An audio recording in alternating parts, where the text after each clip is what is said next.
Hello बच्चों। आज हम आपके जो प्रकाश का परावर्तन तथा अपवर्तन चैप्टर है उसके हम न्यूमेरिकल्स को देखने वाले हैं। ठीक है। खास तौर पे जो आपका प्रकाश का परावर्तन है उसके न्यूमेरिकल्स देखेंगे। और जो हम प्रकाश का परावर्तन है इसके हम भी कई सारे वीडियोस बना चुके हैं। ठीक है, तो उसको मेरे जो चैनल में जा कर के प्ले लिस्ट है उसे आप देख सकते हैं। और जहाँ तक इस वीडियो के डिस्क्रिप्शन में उसको डाल भी दूंगा। ओके।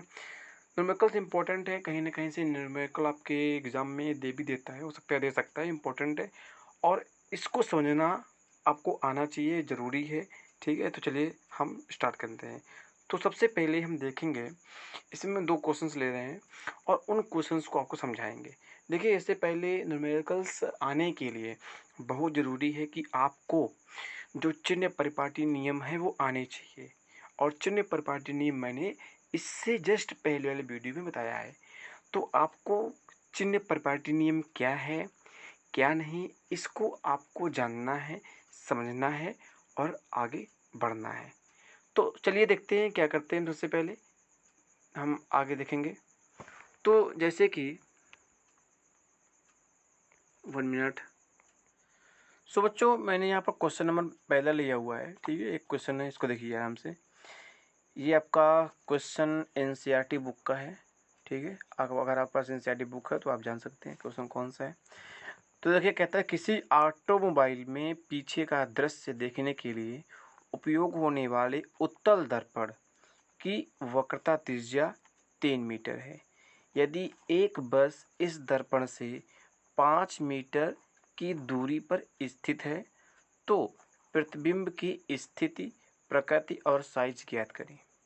मैंने बताया अभी आपको कि क्वेश्चंस को समझने से पहले चिन्ह परिपाटी नियम का आना बहुत ज़रूरी है कि वस्तु को कहाँ रखा जाएगा तो प्रतिबिंब कहाँ पर मिलेगा, और वस्तु या प्रतिबिंब या फोकस दूरी आपका धनात्मक होगा या ऋणात्मक होगा।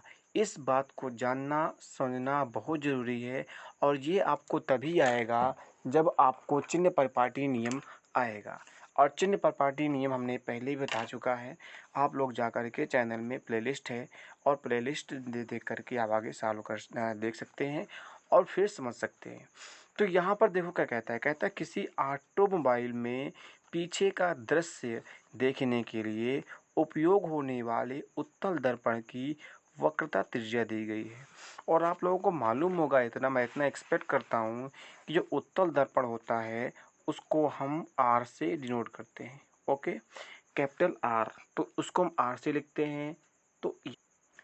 तो यहाँ पर देखेंगे कि आर बराबर क्या मिलेगा, वक्रता त्रिज्या है तो ये 3 मीटर दिया गया है। ओके, अब ये धनात्मक होगा कि ऋणात्मक होगा तो आप लोगों को मालूम होगा कि उत्तल दर्पण में जो वक्रता त्रिज्या होती है वो दर्पण के पीछे होती है।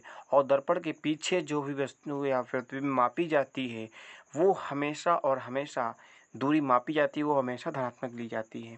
तो दर्पण के पीछे तो इसको क्या लेंगे, धनात्मक लेंगे। ओके, तो ये हो गया, वक्रता त्रिज्या हो गया। फिर कह रहा है कि यदि एक बस इस दर्पण से 5 मीटर की दूरी पर स्थित है तो बस आपका वस्तु हो जाएगा। इसलिए हम वस्तु की दूरी क्या ले लेंगे, u। अब दर्पण की क्या है, वस्तु कह रहा है कि दर्पण से 5 मीटर की दूरी पर स्थित है। और वस्तु आप लोगों को मालूम हो कि वस्तु जो होता है हमेशा हमेशा दर्पण के सामने बाईं ओर रखा जाता है। ठीक है, तो ये इसको हम वस्तु को हमेशा बाईं ओर रखते हैं। और बाईं ओर रखने के बाद चाहे उत्तल दर्पण हो या अवतल दर्पण हो, वस्तु को हम हमेशा माइनस में कंसीडर करते हैं। तो ये हो जाएगा 5 मीटर। ओके, फिर कह रहा है कि प्रतिबिंब की स्थिति ज्ञात करो, प्रकृति और साइज भी बताओ क्या होगा। तो इसमें आपका, चूँकि देखो मैंने पहले कहा था, बताया था पहले भी कि कोई भी न्यूमेरिकल्स हो या क्वेश्चन को सॉल्व करने से पहले उस क्वेश्चंस में क्या क्या दिया हुआ है आप लोगों को नोट कर लेना है। इसके बाद उस जो हमको दिया गया है और फिर क्या पूछ रहा है ये भी देख लेना है। फिर उनमें क्या रिलेशन है, जो दिया गया है उससे जो पूछ रहा है वहाँ तक हम कैसे पहुँच सकते हैं, इसको जानने के लिए आपको कॉन्सेप्ट आने चाहिए और आपको तरीके आने चाहिए। उसी कॉन्सेप्ट और तरीके के लिए हमने इससे पहले जो वीडियो बनाए हुए हैं उसमें हमने बताया है चिन्ह प्रपाठी नियम है और कई सारी चीज़ें मैंने पहले भी बताई हुई है। तो आप लोगों को मालूम होगा कि जो फोकस दूरी और जो वक्रता त्रिज्यम संबंध होता है r बराबर 2f होता है। तो ऑफ कोर्स f बराबर हो जाएगा r/2, जहाँ पर f हमारा क्या है, फोकस दूरी है और r हमारा वक्रता त्रिज्या है। तो हम कह सकते हैं कि जो फोकस दूरी होता है वो वक्रता त्रिज्या का आधा होता है। तो वक्रता त्रिज्या कितना है, ये हमारा है प्लस का 3.0 मीटर है और इसको हम 2 कर देंगे। तो जो हमारे मुख्य फोकस दूरी आएगी वो आ जाएगी f बराबर प्लस का 1.50 मीटर। ये बात समझ में आई कि नहीं है? ओके, अब फोकस दूरी हमारा दिया गया है, आ गया। वस्तु की दूरी दी गई है, हम प्रतिबिंब की दूरी भी हम आराम से ज्ञात कर सकते हैं। ठीक है, तो अभी हमने बताया था, इससे पहले जो वीडियो बनाया उसमें मैंने बताया था दर्पण का सूत्र। तो दर्पण का सूत्र क्या होता है, 1/f इक्वल टू 1 का v प्लस 1 का u। ओके, तो इस दर्पण के सूत्र से हम अब जो वस्तु प्रतिबिंब की दूरी है v अज्ञात करेंगे। तो इसको हम इस तरह से भी ले सकते हैं कि 1/v is equal to 1/f minus 1/u। ठीक है, तो 1/f कितना है, f हमारा दिया गया है 1.5 मीटर। ओके, और u कितना है, प्लस लगाएंगे, और u कितना दिया गया, तो u हमारा दिया गया है, देख सकते हैं यहाँ पर -5 मीटर। तो यहाँ पर हम क्या करेंगे, इसको लिख देंगे -5 मीटर। ओके, ये हमने लिख दिया। अब क्या करते हैं, तो अब यहाँ से हम जो प्रतिबिंब की दूरी है उसको हम निकाल लेंगे। इसको सॉल्व करेंगे, 1/v इज इक्वल टू, यहाँ पर हम एलसीएम लेंगे और जो एलसीएम आ जाएगा ये आ जाएगा 7.5 आ जाएगा। ओके, अब इसको हम सॉल्व करेंगे, देखिए कि ये प्लस का ये माइनस का, तो यहाँ पर माइनस हो जाएगा। ओके, तो यहाँ पर कितना होगा, ये हो जाएगा 5 मीटर और माइनस का करेंगे तो ये 1.50 मीटर, ये भी आपका है मीटर में। ओके, तो अब आगे क्या होगा, आगे सॉल्व करेंगे इसे हम जानेंगे कि कितना आ रहा है। ओके, तो so there is a mistake, sorry for it. देखो होगा क्या कि जब हम यहाँ पर हमने क्या किया था, पक्षांतर करेंगे। ठीक है, जैसे हम इस टर्म को इधर ले जाएंगे और या तो इस टर्म को फिर हम इसको भी इधर लाएंगे, मतलब जैसे हम पक्षांतर करते हैं तो एक्चुअली होता क्या है, या फिर इसको हम उधर भेजेंगे तो 1/v इज इक्वल टू हो जाता है 1 का f माइनस 1 का u। ये हमको निकल गया था दर्पण का सूत्र, जिससे हमको चूंकि v नहीं फाइंड करना है इसलिए। ओके, तो देखो जैसे हमको 1/v फाइंड करना, सॉरी हमको v फाइंड करना है, इसलिए 1/v हम u को इस टर्म में पक्षांतर कर देंगे, जैसे ये माइनस में हो जाएगा। तो यहाँ पर आ जाएगा माइनस हो जाएगा, तो माइनस माइनस प्लस कर देगा। ठीक है, तो एक्चुअली यहाँ पर जो दूसरी टर्म क्या आ जाएगी ना, दूसरी लाइन आ जाएगी 1/v इज इक्वल टू 1 का 1.5 मीटर प्लस 1 का 5 मीटर, ये हो जाएगा। ठीक है, अब इसके बाद ये वाली टर्म आ जाएगी, तो यहाँ पर हो जाएगा प्लस हो जाएगा, तो यहाँ पर आ जाएगा 1 का v is equal to 6.5 metre का 7.5 मीटर। ओके, ये आ जाएगा। और जैसे इसको हम सॉल्व करते हैं तो सॉल्व करने के बाद हम देखेंगे कि हमको क्या मिलेगा, और वो दूरी हमको मिलेगी हमको यहाँ पर 1.15 मीटर। क्या सही है? नहीं, तो होगा क्या, अब देखो ये मिल गया, हमको मिल गया 1/v is equal to 6.5 metre का 7.5 मीटर। हमको चाहिए v, तो इसको हम उल्टा कर देते हैं, जो आपका अंश है वो हर में हो जाएगा और जो हर में अंश में आ जाएगा, तो ये हो जाएगा v इज इक्वल टू हो जाएगा 7.5 मीटर का 6.5 मीटर, ये हो जाएगा। और जैसे इसको हम सॉल्व करेंगे तो ये हो जाएगा प्लस का 1.15 मीटर। ओके, तो v कितना आ गया, v आपका आ गया प्लस का 1.15 मीटर। ओके, ये हो गया। तो एक्चुअली होता क्या है, जैसे ही हमने स्थितियाँ बताई थी कि अवतल दर्पण में कौन कौन सी स्थितियाँ होती हैं, उसमें मैंने 6 स्थिति को बताया था, ठीक है। वो वीडियो अगर आपने नहीं देखा है तो उसको देख लीजिएगा, बहुत इंपॉर्टेंट है, क्योंकि इससे हमारे एमसीक्यू क्वेश्चन भी पूछ लेता है, जो वैकल्पिक क्वेश्चन भी वहाँ से पुट अप कर लेता है। तो उसमें 6 स्थितियाँ थीं और 6 स्थितियों में केवल एक ही स्थिति बनती थी, जब दर्पण का जो प्रतिबिंब होता था, प्रतिबिंब आभासी और सीधा होता था और वस्तु से बहुत ही छोटा बनता था, तो वो एक ही केवल स्थिति होती थी।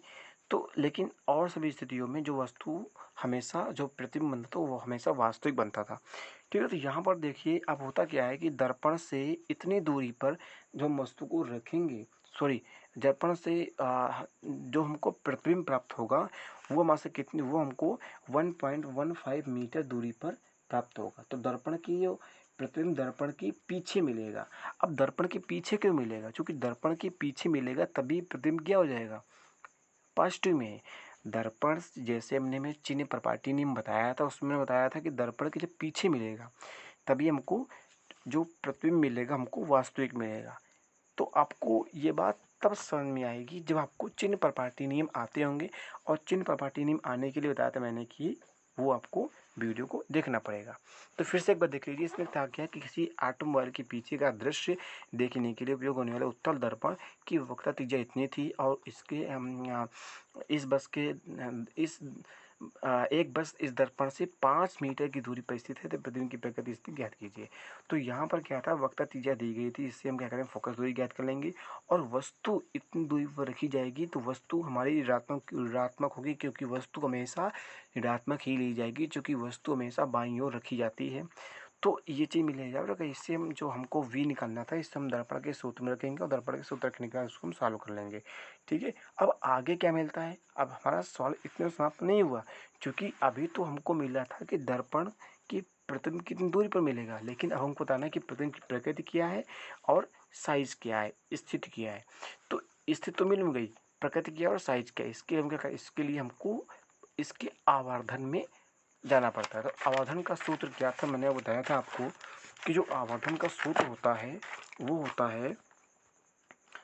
होता है m is equal to H dash अपान का s is equal to minus का v अपान का u। अब इसे ध्यान से समझो, ध्यान समझो। h डैश क्या होता था, ये होता था प्रतिबिंब की ऊंचाई, h होती थी वस्तु की ऊंचाई, इससे भी हम पहले बता चुके हैं। v होता था प्रतिबिंब की दूरी, और ये होता था वस्तु की दूरी। तो हमको क्या चाहिए, हमको यहाँ से इसकी प्रकृति बताना है, प्रकृति क्या होता है।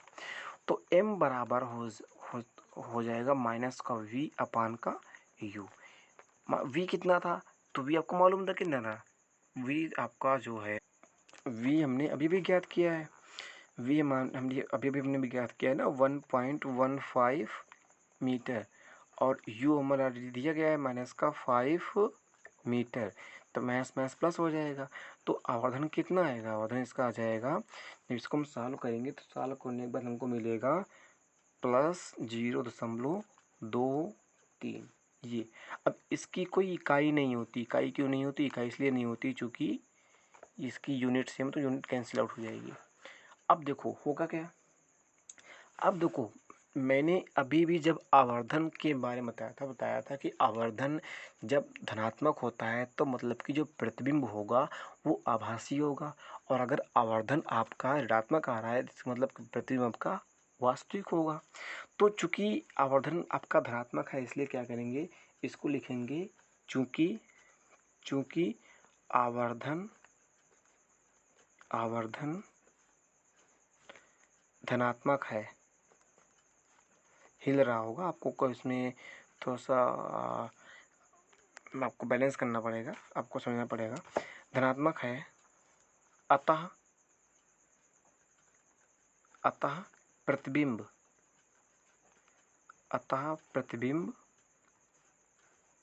आभासी होगा।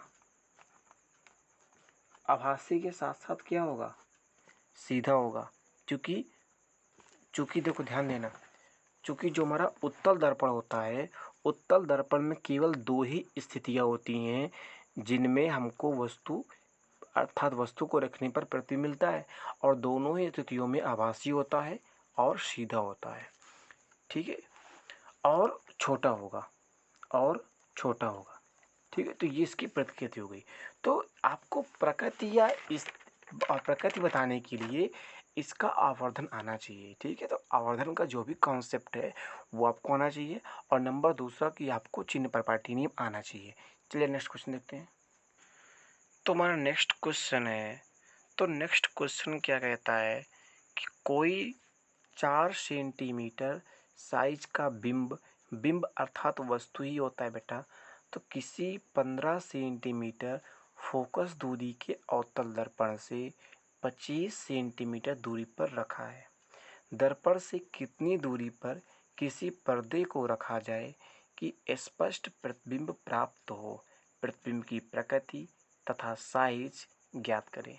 अब देखिए ध्यान से, सबसे पहले आप लोगों को ये ध्यान देना होगा और समझना होगा कि इसमें दिया क्या क्या। मैंने वैसे लिख रखा है ऑलरेडी यहाँ पर कि कोई 4 सेंटीमीटर साइज का बिंब, वस्तु का आकार दिया गया है, और हमको मालूम है कि वस्तु को आकार को हम एच से डिनोट करते हैं, तो एच हो जाएगा प्लस का 4 सेंटीमीटर। अब हमने प्लस चिन्ह क्यों लिया? तो बेटा प्लस चिन्ह के लिए आपको चिन्ह प्रपाटी नियम आना चाहिए कि दर्पण के मुख्य अक्ष से जो भी ऊपर की वस्तु नापी जाती है, ऊपर और वर्टिकली, तो उसको हम धनात्मक लेते हैं, और दर्पण के मुख्य अक्ष से जो भी नीचे की वह मापी जाती है, दूरी मापी जाती है वाई एक्स के अलोंग, तो उसको हम ऋणात्मक लेते हैं। तो ये ऊपर की दूरी को धनात्मक लेंगे। फिर कहता है कि बिंब किसी 15 सेंटीमीटर फोकस दूरी की अवतल दर्पण से। अब अवतल दर्पण की फोकस दूरी किधर होगी? अवतल दर्पण की फोकस दूरी हम इसको ऋणात्मक लेंगे। क्यों ऋणात्मक लेंगे? चूंकि ये हमारी बाईं ओर होती है। ठीक है, दर्पण से बाईं ओर की दूरी को हम ऋणात्मक मापते हैं। फोकस दूरी के 15 सेंटीमीटर हो गई। फिर कह रहा है कि अवतल दर्पण से 25 सेंटीमीटर दूरी पर रखा है, वस्तु रखा है, तो 25 को माइनस ले लेंगे। ठीक है, फिर दर्पण से कितनी दूरी पर किसी पर्दे को रखा जाए कि स्पष्ट प्रतिबिंब प्राप्त हो? तो हमको v पूछ रहा है, फिर प्रतिबिंब की प्रकृति और साइज भी पूछ रहा है। साइज के लिए हम क्या करेंगे? h निकालेंगे। ओके, h डैश निकालेंगे। तो हमको इसमें क्या पूछ रहा है? इसमें हमको प्रतिबिंब की दूरी पूछ रहा है और प्रतिबिंब का साइज पूछ रहा है। तो सबसे पहले हम क्या करेंगे बेटा इसमें कि इसमें हम दर्पण का सूत्र लगाएंगे 1/f is equal to 1/v plus 1/u। इस सूत्र से हम प्रतिबिंब की दूरी ज्ञात करेंगे।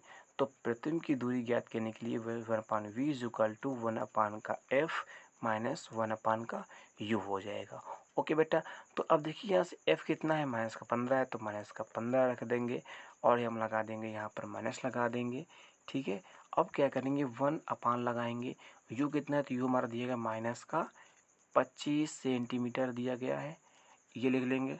अब हम क्या करेंगे? इसको हम इसमें एलसीएम लेंगे। ठीक है, अब देखो ये माइनस का इसको हम प्लस कर देंगे, तो 1/v is equal to 1/-15 plus 1/25। Okay, तो ये हो गया।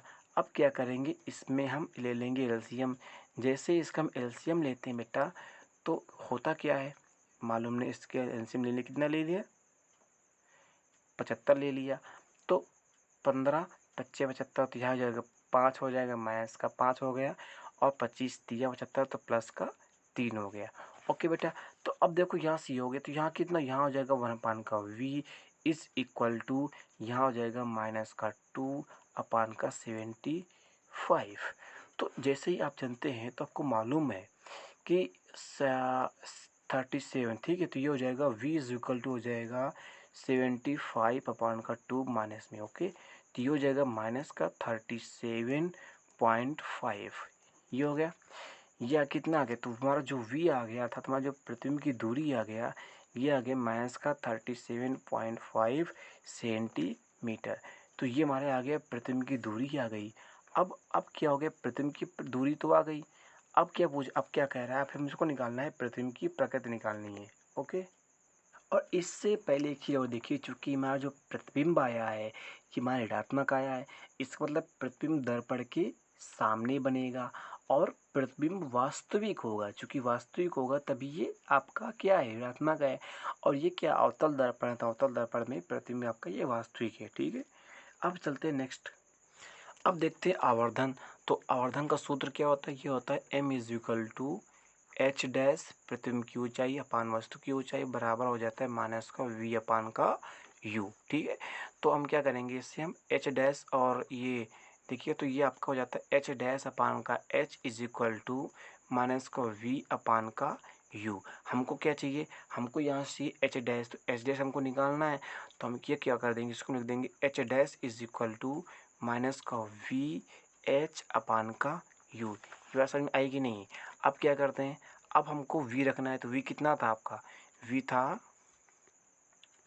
तो v आपका अभी भी निकला हुआ है माइनस का 37.5 ये। और सभी को चिन्ह के सहित दिखेंगे, ठीक है, चिन्ह के अलावा नहीं लिखेंगे इसे हम, कि चिन्ह के बिना लिख देंगे। इनका जो साइन है ना, पॉजिटिव हो या निगेटिव हो, साइन के साथ ही इनको रखेंगे। ये हो गया, अपान करेंगे, अपान करेंगे तो ये हो जाएगा माइनस का 25 सेंटीमीटर। ओके, तो ये चीज़ हो गया। अब इनको हम सॉल्व करेंगे, और जैसे इनको हम सॉल्व करते हैं तो आप लोग देखेंगे कि इसका बना जाता है माइनस का 6 सेंटीमीटर। मतलब कि जो हमारा प्रतिबिंब की ऊंचाई है वो आ जाती है माइनस का 6 सेंटीमीटर। अब देखो प्रतिबिंब की ऊंचाई इतनी है, अर्थात देखो मान लो अगर ये आपका, मान लो अगर उत्तल दर्पण है, ठीक है, वैसे क्वेश्चन आपका उत्तल दर्पण का है। ठीक है, देखो मान लो आपका ये आपका अवतल दर्पण है, ठीक, ये मान लो आपका अवतल दर्पण है, तो और इसका मान लेते हैं कि हमारा मुख्य अक्ष है, तो प्रतिबिंब जो बन रहा है ना, मुख्य अक्ष के नीचे बन रहा है, ऐसे उल्टा बन रहा है। ठीक है, प्रतिबिंब उसका उल्टा बन रहा है, क्यों उल्टा बन रहा है, चूंकि देखो प्रतिबिंब नीचे बन रहा है तभी तो ये माइनस का आया हुआ है। ठीक है, तो दर्पण के मुख्य अक्ष से जो कि नीचे की दूरी मापी जाती है ना, वाई अक्ष के अलोंग, उसको हम ऋणात्मक लेते हैं। ऋणात्मक आया तो मतलब प्रतिबिंब का नीचे बन रहा है। ठीक है, तो नंबर 1 क्या है, आप लोग लिख लीजिए, प्रतिबिंब आपका वास्तविक है, प्रतिबिंब आपका उल्टा है, और प्रतिबिंब की जो ऊंचाई है वो आपका आ गया माइनस का 6 सेंटीमीटर, और ये आपका इतना आपका इसकी कैरेक्टरिस्टिक्स आती है। ठीक है, तो आपका जो है अब इसमें आवर्धन आना चाहिए।